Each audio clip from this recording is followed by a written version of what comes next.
Hello friends, welcome to my channel chemistry classes. इस video में मैं आपको पीएच स्केल के बारे में बताने वाली हूँ, जो कि एसिड और बेस के कंसंट्रेशन को बताता है। एसिड, बेसिस एंड सॉल्ट जो है होते हैं अपने आसपास, अपने सराउंडिंग में, नेचर में बहुत ही वाइड स्प्रेड हैं। मतलब हर जगह आपको एसिड बेस मिल जाएंगे, फूड से लेकर के और जितनी भी आइटम्स हैं वो सब में। पेड़ पौधे हैं, बहुत सारे पत्ते एसिडिक हैं, बहुत सारे बेसिक हैं। कभी कभी ज़्यादा हम खाना खा लेते हैं तो एसिडिटी हो जाती है, उससे रिलीफ के लिए बेकिंग सोडा वगैरह का यूज़ करते हैं। और बेकिंग सोडा एक बेस है और एसिड बेस मिल करके न्यूट्रलाइज कर देते एक दूसरे के इफ़ेक्ट को, तो हमें रिलीफ मिलता है। एसिड जो है, जो हाइड्रोक्लोरिक एसिड है, वो हमारे पेट में प्रेजेंट होता है। गैस्ट्रिक जूस जो सिक्रीट होता है हमारे जो स्टमक के जो इनर लाइनिंग होते हैं, और उससे HCl एसिड सिक्रीट होता है। लगभग 1.2 से 1.5 लीटर, यानी 1.2 लीटर से 1.5 लीटर तक पर डे ये रिलीज करता है। अब ये देखिए, इसमें मैंने स्लाइड में दिखाया है कि पीएच स्केल जो 0 होता है, यहाँ पे वेरी एसिडिक होता है, और जैसे जैसे इधर हम बढ़ते जाएंगे एसिडिक कैरेक्टर कम होते जाएगा, और फिर 7 पे आएंगे तो न्यूट्रल हो जाएगा।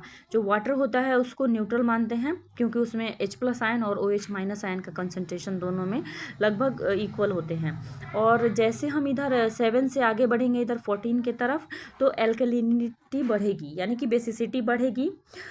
जब एसिडिक कैरेक्टर बढ़ता है तो क्या होता है, हाइड्रोजन आयन कंसंट्रेशन जो होता है वो बढ़ता है। जैसे आप पानी में किसी भी एसिड को घोलोगे, मतलब पानी को में ही जनरली ज़्यादातर चीज़ों का सॉल्यूट, तो हम सॉल्यूट कुछ भी हो, सॉल्वेंट, तो हम पानी ही ज़्यादातर चीज़ों का लेते हैं। वो एक यूनिवर्सल सॉल्वेंट है, जैसे कि आपको पता है।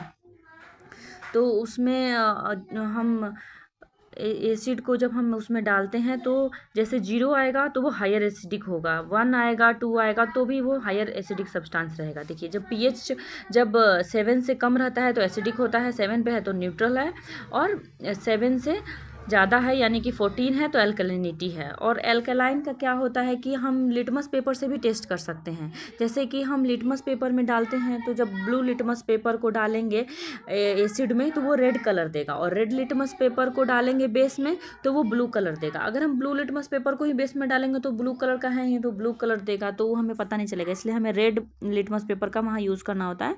जो लिटमस पेपर होता है वो नेचुरल सब्सटेंसेस से बना होता है।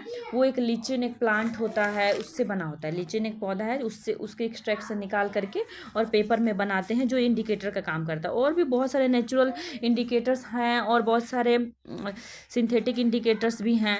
नेचुरल इंडिकेटर में जैसे कि टर्मरिक एसिड बेस इंडिकेटर है, मैंने अपने शॉर्ट वीडियो में भी उसको दिखाया है।